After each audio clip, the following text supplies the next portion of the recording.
হাইকোর্টে এই ভার্ডিক্টটা প্রথম দিয়েছিলেন বিজেপির একজন, যিনি এখন এমপি হয়েছেন, তাম গাঙ্গুলি না ডাঙ্গুলি। অভিজিৎ গঙ্গোপাধ্যায় বলছেন? হ্যাঁ বলছি, নমস্কার।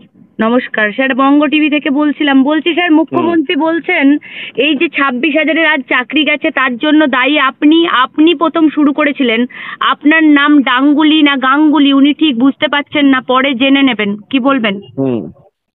দেখুন, যে জোচ্চুরিটা করলো, যার নেতৃত্বে এই বড় জোচ্চুরিটা হলো, তিনি দায়ী নন। আর যিনি বিচার করলেন, যিনি পুরো ব্যাপারটা এক্সপোজ করলেন, ফাঁস করলেন, জনসমক্ষে আনলেন, তিনি দায়ী হয়ে গেলেন। এইসব উদ্ভট যুক্তি তো একমাত্র ওই মমতা ব্যানার্জির মতো মানুষ দিতে পারেন, ঠিক আছে? অন্য কে দেবে এইসব? তুমি চুরি করছিলে কেন, সে উত্তরটাকে দাও। জোচ্চুরিটা করলে কেন? জোচ্চুরি কেন করলে? যে ছেলেগুলো চাকরি পাওয়া উচিত ছিল তাদেরকে বাদ দিয়ে চাকরি বিক্রি করে তোমার পার্টি ফান্ডে হোক বা ব্যক্তিগত ফান্ডে হোক ঢুকিয়ে নিলে। কেন ডাঙ্গুলি না গাঙ্গুলি প্রথম আইডেন্টিফাই করেছিল? সে বিজেপিতে চলে গেছে, সম্ভবত বিজেপির এমপি। সম্ভবত কেন বলছি, বিজেপিরই এমপি তিনি বলছেন। বলুক, ওটাতে কিছু যায় আসে না। গাঙ্গুলি ডাঙ্গুলি এসব আমাকে, আমি যখন ক্লাস 3-4-এ পড়ি তখন আমার বন্ধুরা আমাকে খ্যাপাতো ডাঙ্গুলি গাঙ্গুলি এসব বলে। ও তো কিছু যাচ্ছে আসছে না। উনিও সেই রকম একটা চাইল্ডিশ ব্যাপারে চলে গেছেন। ওনার মাথা মনে হচ্ছে কিছু বড্ড চাপে আছেন, সেই জন্যে মাথা খুব ভালো খেলছে না। সেই জন্য আমার নাম মনে করতে পারছেন না। আর এরকম হতে পারে যে আমার নাম করলেই উনি হয়তো থরথর করে কাঁপেন, গায়ের লোম খাড়া খাড়া হয়ে যায়, এরকম হতে পারে। সেই জন্য ডাক্তার বলেছে যে ওনার নামটা মুখেও আনবেন না। স্যার একটা জিনিস, এই অবস্থায় মমতা বন্দ্যোপাধ্যায়ের কি আর ক্ষমতায় থাকা উচিত না পদত্যাগ করা উচিত? একেবারেই না, একেবারেই না।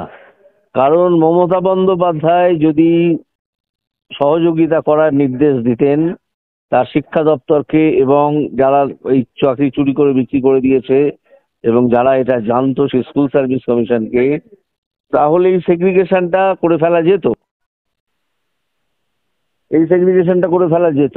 এটা ইচ্ছে করে মমতা ব্যানার্জি করেননি। এই ধান্দায়, আমি ধান্দা শব্দটা ব্যবহার করবো, এই ধান্দায় যে এই যেই আসল থেকে নকল আলাদা করা যাবে না, তখন কোর্ট সকলের চাকরিটা দিয়ে দেবে, বলবে ঠিক আছে তোমার করো না, সকলের চাকরিটা থাক। কিন্তু কোর্ট নাও করতে পারে, সেটা উনি বুঝতে পারেননি। ওনার যেসব পরামর্শদাতারা ছিলেন তারাও ইকুয়ালি বুদ্ধিমান ওনার মতোই।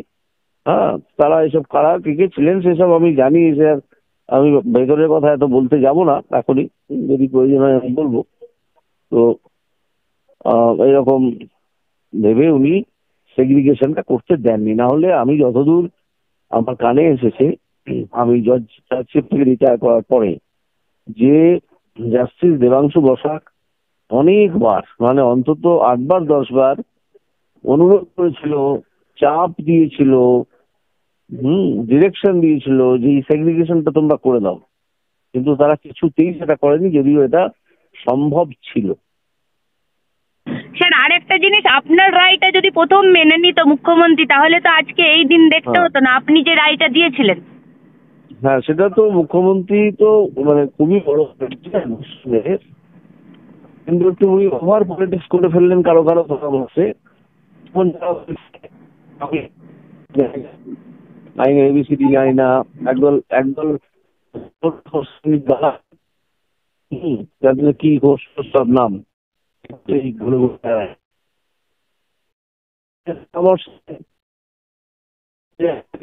মুখ্যমন্ত্রী বলছেন আমি এই রায় মানি না, এই রায় আমি মানি না, সবার পুনর্নিয়োগ দেবো। বলছি মুখ্যমন্ত্রী এই রায় মানে না বলছেন। পাগল ছাড়া কেউ কথা বলতে পারে না। ওনার হয়তো মস্তিষ্ক বিকৃতি ঘটেছে, ডাক্তার দেখাতে পারেন। সুপ্রিম কোর্টের রায় মানেন না, অথচ ভারতবর্ষে থাকেন, ঠিক আছে?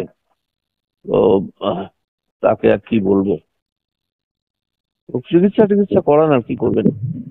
স্যার আমি বলছি শুধু 26,000-এর ভবিষ্যৎ নিয়ে খেললো না, এর সাথে আরো ধরুন পরিবারে তাদের 2 লক্ষ মানুষ হবে প্রায়। এই যে যে জিনিসটা মুখ্যমন্ত্রী করলেন, তিনি কি সত্যিই কিছু জানতেন না? কিছুই, এই যে পুরো ক্যাবিনেটের দায় কি কিছুই ছিল না স্যার এতে? সব জানতেন। এই ভদ্রমহিলা মাঝে মাঝেই ন্যাকা সেজে অভিনয় করতে শুরু করেন, মুখে একটা খুব ভালো মানুষের মতো ভাব এনে। আসলে তিনি একটি পাক্কা বদমাইশ। যার জন্যই এই ঘটনাটা ঘটেছে। এই মুখ্যমন্ত্রীর তত্ত্বাবধানেই সবকিছু হয়েছে, যেভাবে আমরা শুনেছি কালীঘাটের কাকুর মুখেও ৭৩ বার অভিষেকের নাম। তাছাড়াও মুখ্যমন্ত্রী কি সত্যি এত ক্লোজ লোক যদি নিয়োগ দুর্নীতি করে থাকে, তাহলে কি মুখ্যমন্ত্রী কিছুই জানতেন না? মুখ্যমন্ত্রীটা ভয় নাকি? মুখ্যমন্ত্রী জানতেন না? তার হাতে পুলিশ, তার হাতে প্রশাসনের সব বড় দপ্তর, ঠিক আছে? পুলিশ সবই তো জানিয়ে দেবে যে কে বিক্রি করছে না করছে, বিক্রির ডাক দিয়েছে কে, লোকজন জড়ো করে তারা দালাল এসে চাকরি কিনে নিয়ে যাচ্ছে, তারপর সেখানে নম্বর চেঞ্জ করা হচ্ছে, এসব মুখ্যমন্ত্রী জানতেন না? বলছে বিজেপি চায় পুরো শিক্ষা ব্যবস্থাটাকে শেষ করে দিতে, পুরো স্কুলের শিক্ষা ব্যবস্থাটা ভেঙে পড়বে এতজন শিক্ষক যদি বাতিল হয়ে যায়। স্কুলের শিক্ষা ব্যবস্থা ভেঙে পড়বে যদি জোচ্চোর শিক্ষকরা, যারা কিছু জানেন না, চাকরি টাকা দিয়ে চাকরি পেয়েছেন, যারা পরীক্ষায় উত্তীর্ণ হননি, সেই ধরনের লোকেরা যদি স্কুলে চাকরি পায়। উনি তো শিক্ষা দীক্ষার ব্যবস্থা, ওনার কি শিক্ষা দীক্ষা আমি ঠিক জানি না। উনি একটা সার্টিফিকেট কোথাও থেকে জোগাড় করেছিলেন ডক্টরেটের, পরে দেখা গেল সেটা ডক্টরেট নয়। উনি শিক্ষা বলতে এই ধরনের শিক্ষাই বোঝেন, যে একটা সার্টিফিকেট কোথাও থেকে ম্যানেজ করা যায় করে দেখাতে হবে, যে আমি ডক্টরেট। তো উনি ওনার ডক্টরেটটা নিয়ে দু কথা বলুন না, শুনি একটু। আপনার পদবি নিয়ে উনি পরে বলবেন বলেছেন, জেনে বলবেন বলেছেন, তাহলে কি ডক্টরেটটা নিয়েও আপনি কথা বলতে বলবেন? না না, উনি ওনার যা খুশি বলুন না, তাতে কি এলো গেল? মানুষ তো বুঝে দিচ্ছে, মানুষ তো আর বোকা নয়, ঠিক আছে? হ্যাঁ, ওনার ওনার থেকে যারা বিভিন্ন রকমের উৎকোচ পায়, তারা হয়তো বোকা সেজে থাকে, ওই যতক্ষণ না সেই সুযোগ সুবিধা উৎকোচ সব পাচ্ছে, মানে যতদিন পাচ্ছে ততদিন বলছি বোকা স্যার, চেয়ে এত থাকবে। মুখ্যমন্ত্রী এখনো কি বাংলার মানুষকে বিশ্ব বাংলার ব লেখা আছে মনে করছেন? মাথায় বিশ্ব বাংলার ব, বাংলার মানুষ কি কিছুই বোঝে না? কি ভাবছেন মুখ্যমন্ত্রী? ওই তো দেখুন, একটা যদি ভয়ঙ্কর একটা ডিক্টেটরশিপের মতো মানুষ হয়ে ওঠেন, একজন মানুষ যদি বহুদিন ধরে জনগণের সমর্থন পাচ্ছেন ভেবে, আসলে তো পান না, ফেয়ার ইলেকশন হলে তো কবেই চলে যাবেন, ক্ষমতা থেকে চলে যেত না।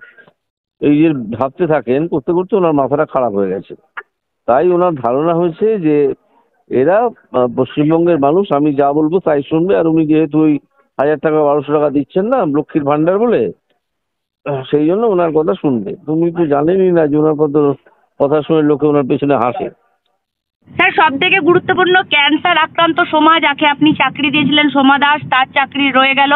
সে অসংখ্য ধন্যবাদ জানিয়েছে আপনাকে, আপনি কি বলবেন স্যার? ঠিক আছে, ধন্যবাদ যদি জানায়, আমি তাকে আর কি বলবো, শুভেচ্ছা জানাবো, ভালো একদম থাকুক। সুপ্রিম কোর্টে তারই শুধু চাকরি বহাল রাখলো এই 26,000-এর মধ্যে। হুম হুম হুম। জানি, এটা জাস্টিস দেবাংশু বসাকের ডিভিশন বেঞ্চও বজায় রেখেছিল। সুপ্রিম কোর্টও উপযুক্ত মানবিক দিক তুলে ধরেছে, তুলে ধরে তার চাকরিটা আর ডিস্টার্ব করে না। আপনাকে অসংখ্য ধন্যবাদ স্যার।